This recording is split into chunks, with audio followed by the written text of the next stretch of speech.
Now let's move our focus and take a look at the latest financial news driving the Nigerian fixed income market. Now for that we are joined by Yetunde Ogunremi. She's an analyst at Stanbic IBTC Global Market. Yetunde, thanks for joining us on the show. Now, of course, we hear there was an OMO auction today with 200 billion naira offered. So it'd be great if you could start by throwing some light into today's auction.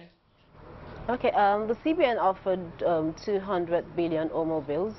They tried to offer an October maturity of 100 billion and a December maturity of 100 billion. But as we speak, the results of that auction have not yet been released. We hope to get the results sometime during the course of the day. Okay, what about yields in Tbills space? Okay, the yields for today were largely driven by the results of the auction yesterday. Yesterday, the CBN offered the traditional 91, 182, and 364-day treasury bills. Total amount sold was the same as what was maturing, but the CBN had tweaked the amount on offer in favor of the one-year yield. So the CBN sold 91-day bills at 10.35, 182-day at 12.09, and the one-year, which was the surprise one, at 12.249%. That came to a yield of 13.95%. For the 1 year, they offered 85 billion against maturing volume of 60 billion. Total subscription was 97. The range of bids was quite wide, was 10 to 12.95%, and the CBN eventually caught over 249% on the 85 billion that was sold. Right now in the secondary market, as expected, yields moved up about 60 basis points at the long end and about 34 basis points at the middle of the curve. So it wasn't quite unexpected that the yields had inched up in the secondary market on the back of the auction results. Now, for the 1 year in particular, the reason why we say it's a bit higher than expected, and we've attributed the reason for that high rate to muted offshore presence. Offshore demand at the auction wasn't quite significant, so it was a case of local banks, local market investors throwing in indicative bids that were then considered by the central bank, which resulted in the high stop rate. Now, do you think that this will trigger more offshore presence? I mean, the 1 year T-bill, of course, as you say, printing higher than expected. Okay, if you had asked that question about a month ago, I'd have said yes, that with current levels, the offshore guys will be extremely interested. But with the recent events and fluctuations of the oil price, we're not quite clear what kind of appetite the offshore guys are going to have. They'll be guided by oil prices, they'll be guided by exchange rate stability, and they'll be guided by the global risk environment in their regions as well. So it's early days. We'll see if these are new levels for interest rates. We'll see if interest rates are still going to inch up further, but we could see offshore presence significantly in the next couple of weeks.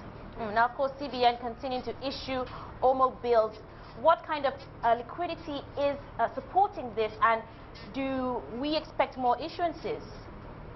Primarily, the CBN is trying to mop up OMO maturities from last year and earlier this year. For May, for instance, we expect a trillion to mature. CBN also has to cope with the FAC inflows, and there's a prospect of distribution of the excess crude account. So they are trying to mop up existing liquidity from the system, and so the short answer is that yes, we should expect more OMO issuances in the next couple of weeks. Now, this uptick that we're seeing in yields, what impact do you think this will have on the bond market? Oh, the bond market did move up. The short end reacted a lot more than the long end. The short end of the curve, we saw an 80 basis point move. So the 2017 bond closed at 12.07%. At the mid-range of the curve, we saw a 50 basis point move, and at the long end of the curve, we saw a 30 basis point move. The curve has been inverted for a while, and it was no surprise that the short end reacted more significantly to the T-bill yields than the long end of the curve. In the coming days, demand will determine where the auction results will rest. Where the bond market will rest. Continued issuance of OMO would also determine where the yields will rest, but they have reacted quite significantly to the results of the OMO of the primary auction. Okay, but what about your outlook going forward for T-bill yields? Okay, going forward, everything rests on where OMO rates print. It rests on where offshore interest is going to be triggered. So we'll say that for now we see that the current levels are with yields of about 13%. Current OMO levels are between 180 to 270 days, and that is printed at 12.5%. It will be good to get the results of today's auction to know what the CBN sentiments are. But for now, I'd say rates have gone up about 200 basis points, and those are current thresholds. Now, of course, we haven't spoken about the inflation rate. Now, that's gone down to 8.5% from March. It would be good to know your thoughts on that, if that met your expectations. Okay, the inflation rate actually came out lower than market consensus. The expectation was for 9% for the month of March, but it came out at 8.6%, and this was largely as a result of the low base effect. Both food and non-food inflation were in single digit for the first time in a while. So the outlook for April is that inflation will go back to about 9.4%, 9.5%, peak at about 12% in August and September. So we'll see inflation in low digits for Q2 and early Q3.